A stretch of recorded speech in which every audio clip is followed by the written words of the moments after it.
नमस्कार, मैं रेणु जय हो इंडिया न्यूज़ में आपका स्वागत करती हूँ। आज हम एक बहुत ही प्यारी हस्ती से मुलाकात करने जा रहे हैं, उनके बारे में जानना चाह रहे हैं, जो कि है दीपाली सप्रे, एक बेहतरीन गायिका। और आज वो हमारे साथ आई है हमसे आपसे मिलने भंडारा से। आइए उनके बारे में और उनके सिंगिंग के बारे में जानते हैं उनसे ही। नमस्कार मैम। नमस्कार। सबसे पहले मैं सभी दर्शकों को नमस्कार करना चाहती हूँ और जय हो इंडिया की जो भी टीम है वो सब टीम मेंबर्स को मेरी तरफ से नमस्कार। खूब आपको थैंक्स कि आपने मुझे यहाँ बुलाया। मैम, आप हमारे बीच भंडारा से आई हैं। हम बहुत खुश हैं और हम आपका इंतज़ार भी काफ़ी समय से कर रहे थे और आपको इनवाइट भी कर रहे हैं। तो मैम, हम और हमारे व्यूअर्स हम दोनों भी बहुत बेकरार हैं आपके बारे में जानने के लिए, इसलिए अब मैं शुरू करती हूँ आपसे कुछ क्वेश्चंस, कुछ मज़ेदार क्वेश्चंस। ओके। तो मैम, मैं सबसे पहले ये पूछना चाहती हूँ आपसे कि आपका म्यूज़िक का सफ़र किस तरह से शुरू हुआ, कैसे शुरू हुआ, कब शुरू हुआ? Okay, right. इसका मैं ये जवाब देना चाहूँगी कि हमारी जो कॉलेज में मैं VNIT जो है यहाँ से मैं पढ़ी हूँ और तब उस कॉलेज में जब मैं कॉलेज में थी तो बिगनिंग हुई थी आरोही फेस्ट की, जो कि इंटर कॉलेजिएट अभी आप जानते होंगे।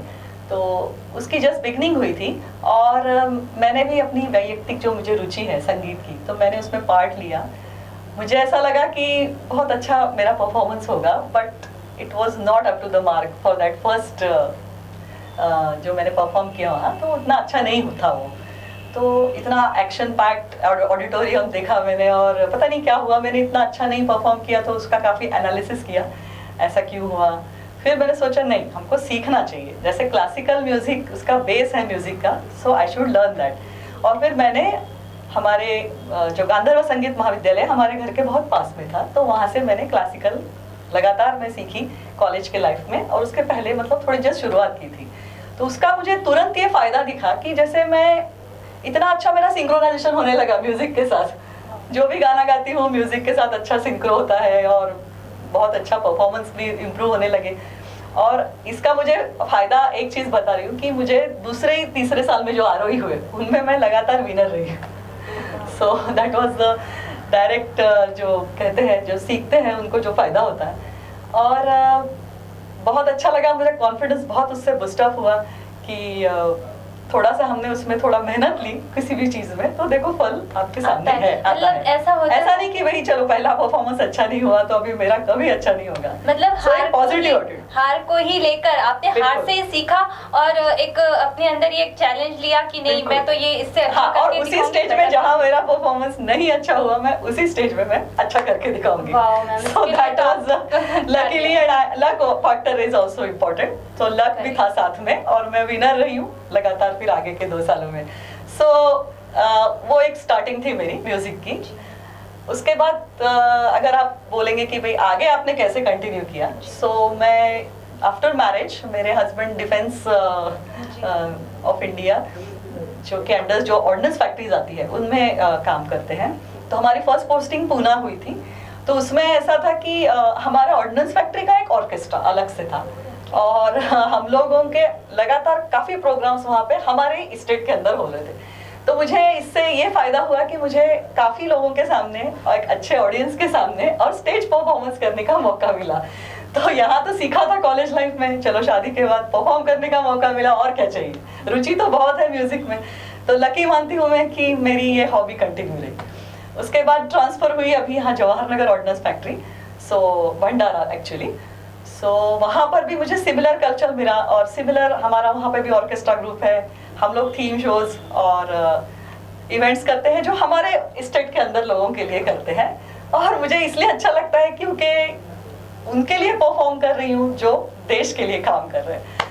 सो बहुत अच्छा है, उसमें बहुत अच्छी खुशी मिलती है। मतलब सच बात है कि जो देश के लिए अपनी जान देते हैं उनके लिए अगर हम कुछ करें तो वाकई में बहुत ही एकात्मिक संतुष्टि मिलती है। और हम तो बहाने ढूंढते हैं कि हम ऐसा कुछ कर सकते हैं। आपको इसके लिए बहुत लकी हूँ कि ऐसा उनके लिए काम करने मिला और उनके एंटरटेनमेंट हम लोग करते हैं इस जरिए।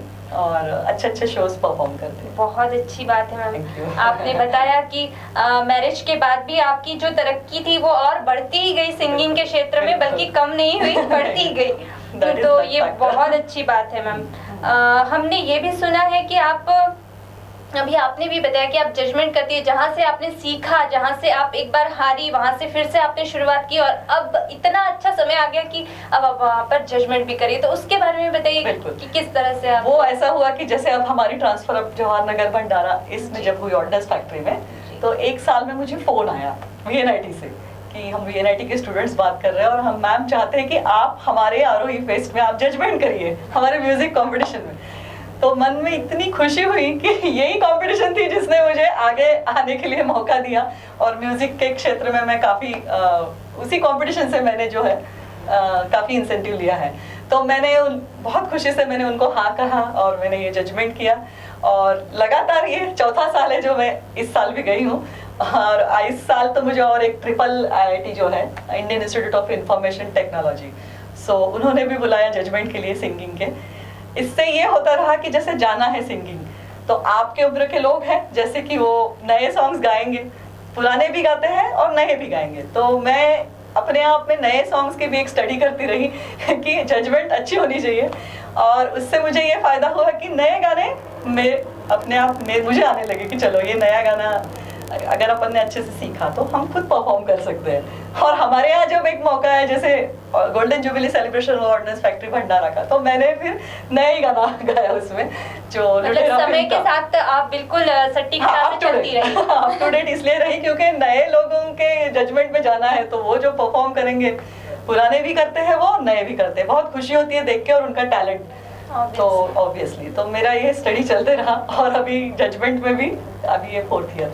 अब तक तो हम लोगों ने काफ़ी पॉजिटिव सुन लिया आपसे, लेकिन हम अब ये जानना चाहते हैं कि म्यूज़िक सीखते समय, जैसे आप बता रही थी कि पहले तो आपने हार देखी और फिर उसके बाद जब आप सीखने गई तो कुछ ना कुछ तो मुश्किलें आई होंगी, कुछ ना कुछ तो सहना पड़ा होगा और कहीं हार, कहीं कम, कहीं ज़्यादा। उसके बारे में कुछ बताइए। बस वही है कि एक आधा परफॉर्मेंस अच्छा नहीं हुआ तो लोगों का मूड जो है थोड़े दिन के लिए खराब होता है, ये जो भी है, तो उसको आपको पॉजिटिव वे में लेना है कि that is not the end. इसमें आपका क्या माइनस पॉइंट हुआ तो स्टडी करो, चलो इसमें ये नहीं ठीक था, वो नहीं ठीक था, तो फिर उसके साथ साथ अगर आप क्लासिकल आप सीखे हैं तो फिर आपको वो सारे पॉइंट्स एकदम इजीली पता चलेंगे कि ये मैं आगे के इसमें मैं निकलूंगी। सो इट वाज लाइक अच्छा मैम, अभी आपने बताया कि आप डिफेंस एरिया में भी म्यूजिक के लिए, उनके लिए आपने म्यूजिक एक तरीके की उनकी सेवा बोले तो आपने उनकी भावनाओं को ही उभारा एक तरीके से म्यूजिक के माध्यम से। तो वहाँ आप कैसे क्या योगदान कर रही हैं? अच्छा, इसके बारे में ये कहूँगी कि हम लोग जो हमारे स्टेट में जो लोग रहते हैं उनके बच्चे और वो लोग खुद, तो हमने वहाँ पे हम लोग कॉम्पिटिशन्स ऑर्गेनाइज करते हैं स्टेट वासियों के लिए कि singing competition for new commerce, नया टैलेंट ढूंढने के लिए। तो जिन लोगों ने जैसे स्टेज परफॉर्मेंसेस नहीं किए हैं उन लोगों को पार्ट दिया जाता है इसमें, और उसमें जैसे स्क्रीनिंग राउंड्स रखते हैं। तो इस बार हमें ऐसा मौका मिला कि जो स्क्रीन होके अगले राउंड में गए तो मुझे उनकी मेंटरशिप का चांस मिला। तो उनको सिखाना है कि आपके ये आगे के लिए बहुत अच्छा सॉन्ग आप तैयार कीजिए। उसमें फायदा ये हुआ कि खुद और उनको सिखाते समय when you teach something so you learn a lot in that, so naturally नया चीज सीखने मिला। और मेरे को सबसे ज्यादा खुशी है कि ये हॉबी कंटिन्यू रही म्यूजिक की, जो भी मतलब मैं दिल से यही चाहती थी कि मेरा म्यूजिक में योगदान रहे और लकीली मुझे ये ऑर्डिनेंस फैक्ट्रीज में ये करने मिला। इसका क्रेडिट मैं हमारे जनरल मैनेजर्स को भी दूंगी क्योंकि उनकी रुचि की वजह से ये सब पॉसिबल है। और आपका जो डेडिकेशन है वो आपकी, मतलब इतनी प्यारी सी मुस्कान है आपकी मैम की, इसको देखते ही वैसे ही मन खुश हो जाता है। तो जब आप गाएंगी तो वाकई में बहुत अच्छा मैम। अब मैं आपसे ये पूछना चाहती हूँ कि उस एरिया में हमने ये भी पढ़ा है, वो तो बात सही है कि आपने वहाँ पर एक अपना माहौल बना लिया है, लेकिन हमने ये भी पढ़ा है आपके बचपन की बात। हमने एक बहुत ही इंटरेस्टिंग बात पढ़ी है कि आपने फिल्मों में भी काम किया है, एक फिल्म में काम किया है। तो उसके बारे में कुछ बताइए। ओके, एक्चुअली वो भी मैं लक समझती हूँ कि छोटी थी, सेकंड स्टैंडर्ड, हम लोग उनको रिक्वेस्ट किया था कि भाई एक बचपन मतलब हीरोइन का बचपन का रोल है, आपकी बेटी करेगी कैसे करके पापा को। सो नेचुरली उन्होंने हाँ कहा।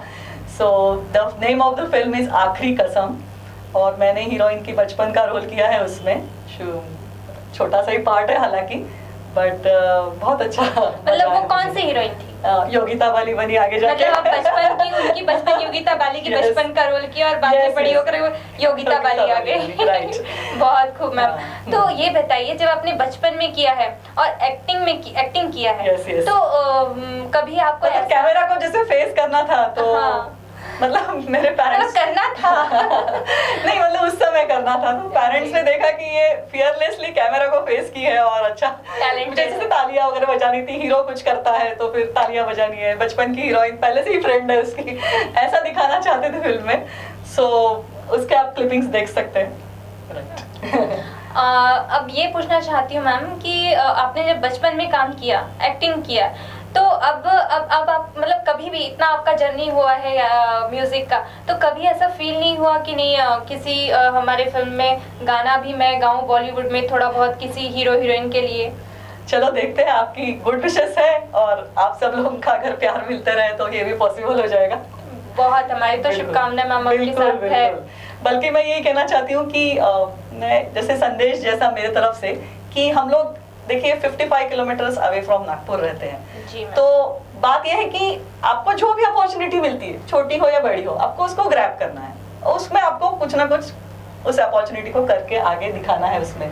क्योंकि आप अगर सोचेंगे कि जैसे नागपुर वाले सोचेंगे ये मुंबई नहीं है, ये पुणे नहीं है, तो इस तरीके से ना सोचते हुए आप ये सोचिए कि आपको ये चीज यहाँ करने मिल रही है, आपके आजू बाजू भी नागपुर के शहर है, उन लोगों को उनके लिए नागपुर बहुत बड़ी सिटी है।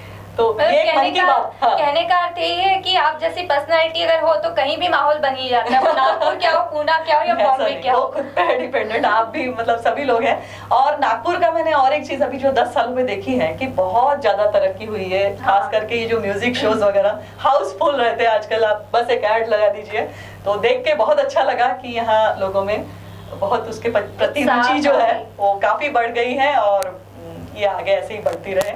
तो मैं यही कहूंगी कि grab each and every opportunity which comes your way, और उसको आप जरूर उसमें आप दिल लगा के काम कीजिए। तो अब जैसे आप नागपुर से निकलकर पहले पूना गई, फिर भंडारा गई, और इतने सफर में आप जहाँ भी गई वहाँ म्यूजिक को साथ लेकर गई या फिर वहीं पर ही आपने म्यूजिक का माहौल बना दिया? बिल्कुल। और एक बात, जैसे हमारे यहाँ से हम अच्छे कलाकारों को बुलाते हैं कभी कभार परफॉर्म करने के लिए, जो कि यहाँ के लोग भी आते हैं खुशी से, तो हम उस समय हम उन लोगों के साथ परफॉर्म करने का मौका मिलता है, तो बहुत अच्छा खुद में अपन प्रिपेयर हो जाते हैं कि चलो उन जो कि यहाँ के बहुत मतलब मशहूर लोग हैं और उन्होंने काफी परफॉर्मेंसेस दिए हैं, उनके साथ जब परफॉर्म करती हूँ तो अपने आप में काफी तैयारी हो जाती है। तो वो एक मौका मिला, और मैं अभी हमारी जो जितने भी फ्रेंड्स बने हैं सारे कलाकारों के जो अभी कॉन्टैक्ट्स वगैरह हैं, तो अभी मुझे बहुत सहयोग मिला है, तो मैं उम्मीद करूंगी अभी कि मैं यहाँ पे भी परफॉर्म करूँ।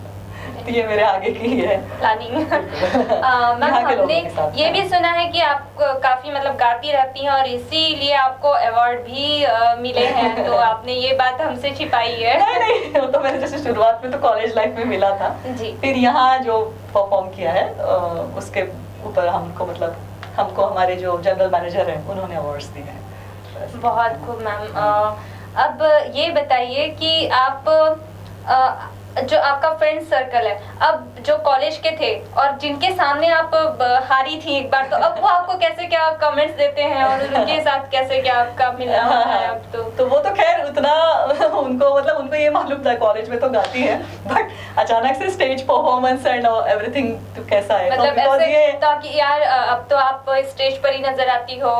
ऐसे तो कमेंट्स जरूर मिलते हैं, पर अच्छा लगता है क्योंकि इसमें मेरी हॉबी है, ये मेरी हॉबी है। तो मैं एक्चुअली वेलफेयर वुमेन्स वेलफेयर है वहाँ पर, उसकी सेक्रेटरीशिप का काम कर रही हूँ। तो हमारी स्कूल्स है, केजी स्कूल्स है, वो सब हम देखते हैं स्टेट के वेलफेयर के लिए, बट उसमें भी मैं अपना समय निकाल के, और अगर आप डेली में थोड़ा समय दे तो आपकी हॉबी ये ऐसी है कि आपको बहुत खुशी मिलेगी। ये तो हर एक म्यूजिक चाहने वाला कहेगा कि आप गुनगुनाए गाना या चाहे सुने।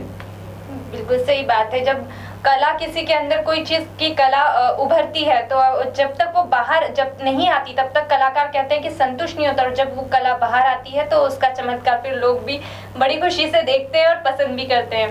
तो मैम ये तो आप काफी इससे गुजरी हुई है और उसमें है, और अब तो आप बच्चों का करियर भी बना रही हैं। बिल्कुल बिल्कुल। और उसके बारे में ये कहूंगी कि मेरा जो बेटा है और मेरे हस्बैंड वो बहुत सपोर्टिव रहे हैं। कभी भी म्यूजिक का कुछ भी काम प्रोग्राम हो वो बिल्कुल सपोर्ट रहता है उनका फुल, कि चलो आप वहाँ चले जाएंगे और आप गाएंगे।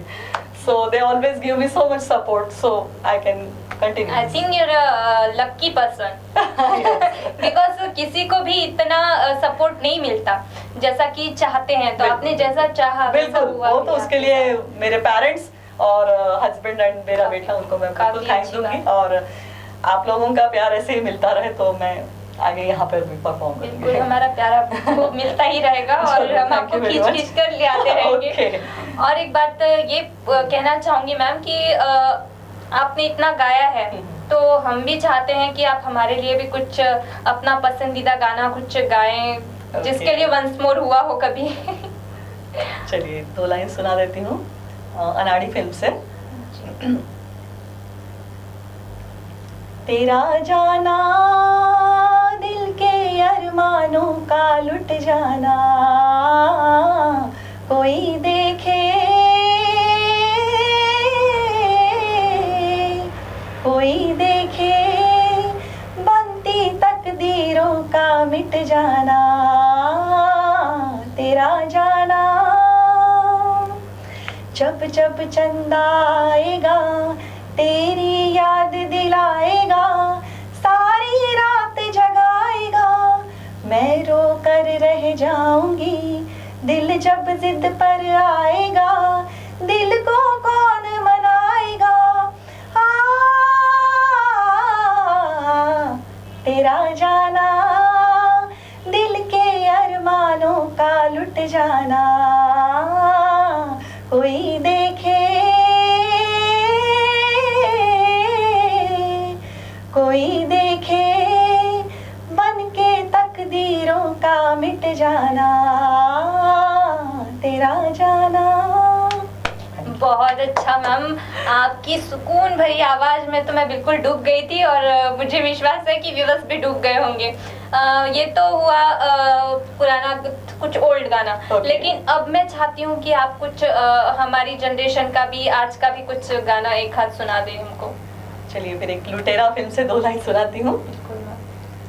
हवा के झोंके आज मौसमों से रूठ गए, गुलों की शोखियाँ जो भंवरे आके लूट गए, बदल रही है आज जिंदगी की चाल जरा, इसी बहाने क्यों न मैं भी दिल का हाल जरा सवार लूं, सवार लूं, सवार लूं, हाय सवार लूं। Thank you so much ma'am. अब आप कुछ हमारे व्यूअर्स को संदेश देना चाहती हैं या उनसे कुछ कहना चाहती हैं? बिल्कुल, बस यही कहना चाहूँगी कि जो भी अपॉर्चुनिटी आपके हाथ में आए आप उसको जरूर ग्रैब कीजिए और उसका उपयोग कीजिए। उसमें आप जो भी परफॉर्म या जैसा भी आप सहयोग करना चाहिए, योगदान देना चाहे, आप लोग जरूर दीजिए और वेस्ट मत जाने दीजिए कोई भी अपॉर्चुनिटी, कोई भी टैलेंट। यही कहना चाहूँगी। Thank you. धन्यवाद मैम। अब तक हम बात कर रहे थे दीपाली सप्रे जी से। हम आगे भी आपके साथ बने रहेंगे। तब तक के लिए नमस्कार। देखते रहिए जय हो इंडिया न्यूज़।